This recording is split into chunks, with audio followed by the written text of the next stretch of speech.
The Scottish National Party has elected their leader. Pakistani origin Humza Yousaf is set to lead Scotland after Nicola Sturgeon.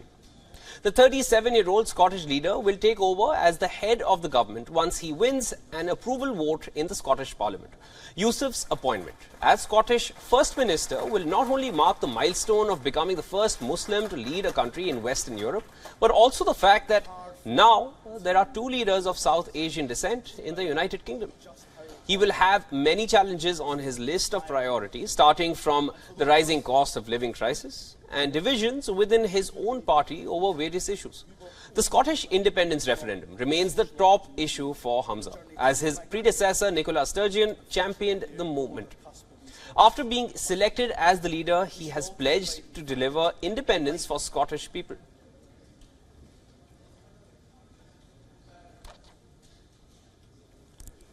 Find the words to describe just how honoured I am to be entrusted by our membership of those of us in this room and watching who do believe in independence. We will only win by making that case on the doorsteps. And my solemn promise and commitment to you is that I will kickstart our grassroots, our civic-led movement, and ensure our drive for independence is in fifth gear. The people of Scotland need independence now more than ever before, and we will be the generation that delivers independence for Scotland. Yousaf's victory was confirmed at the capital's Murrayfield rugby ground. Amongst three of them, Yousaf was seen as the favourite and most socially progressive candidate among the leading contenders. Now, he is also the poster boy for the perspective of British multiculturalism. Now, just like his political colleague at Downing Street, Yousaf now takes over a party with an overriding objective to end Scotland's 3 centuries-long union with England. The SNP's unity, which had been one of its strengths, broke down over arguments about how to achieve a second independence referendum and the best way to introduce social reforms such as transgender rights.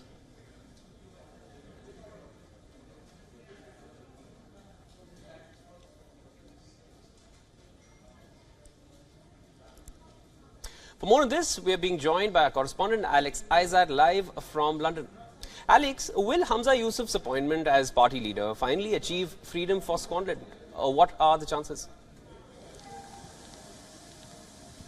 Well, it's going to be a quite interesting couple of months ahead. We're expecting an election in autumn, and at the moment he did only narrowly win that vote against Kate Forbes, which was quite surprising for a lot of people considering he had so many backing him. Nicola Sturgeon backed him, John Sweeney backed him, so everybody was expecting him to get a wider margin. So considering that he has such a small margin against his next candidate, Kate Forbes, it is unlikely that the party is going to be fully backing him as we head forward to what he's saying, but the independent referendum is the next thing on his agenda.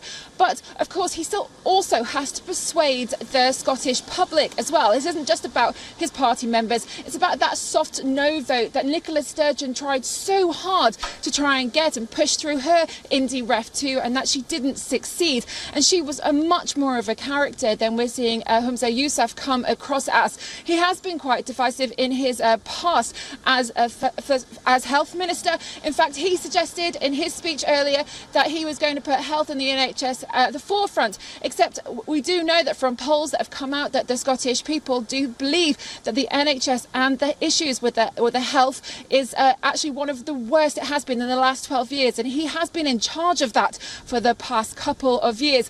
So whether or not he can push through that indie ref, it's going to be about whether he can talk to the people and get them on his side. And also he does have to fix his own party politics, because right now they are kind of divided and it's unlikely that they're going to be coming together anytime soon. It does seem like it is another government within the United Kingdom that is divisive and trying to push their own agendas. But what Humza Yousaf really needs to do now, for a chance of winning, for a chance at staying in that role as First Minister, is to get the Scottish people on his side.